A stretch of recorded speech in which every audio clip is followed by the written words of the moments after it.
C'est très intéressant de comprendre nos motivations dans la vie parce que ça permet après de savoir sur quel levier tirer ou sur quel bouton appuyer pour pouvoir générer cette motivation. Il y a 3 types de motivations, ce qu'on appelle les motivations primaires, secondaires ou tertiaires. Les motivations primaires, eh bien, ce sont tout ce que tu vas faire simplement par plaisir de faire, sans aucune attente de résultat. Hein, quand tu arrives à la fin d'une journée, que tu es complètement crevé, puis qu'on te propose une activité ou quelque chose que tu aimes faire, qui est une motivation primaire, eh bien tu vas le faire avec plaisir parce que ça va te ressourcer, ça va être quelque chose pour lequel tu vas trouver de l'énergie. Ce sont des motivations qui sont très fortes chez l'être humain, sur lesquelles tu peux véritablement capitaliser, hein, et plus il y en a dans ta vie, et puis plus ça va être facile ton quotidien.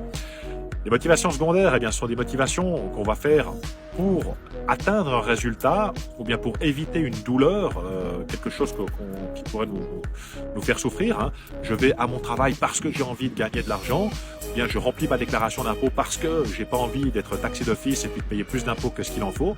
Ça, ce sont des motivations secondaires. Ce sont aussi des motivations qui sont puissantes, mais qui vont avoir tendance à s'éroder avec le temps si on n'atteint pas le résultat souhaité.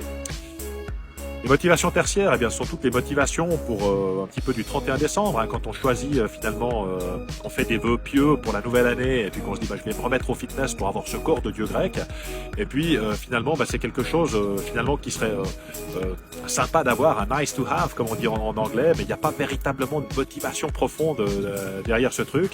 On aimerait bien l'avoir, mais finalement si on l'a pas, c'est pas si grave que ça, et il vaut mieux pas trop s'attarder sur ce genre de motivation parce qu'on sait que finalement, un petit peu comme pour l'effet fitness, au bout de 3 mois, on n'y va plus et puis les baskets ou la tenue de sport restent dans le placard.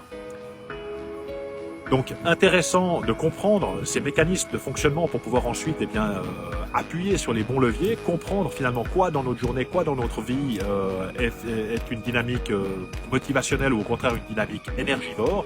Ça permet véritablement de transformer sa situation, de comprendre ces mécanismes de fonctionnement.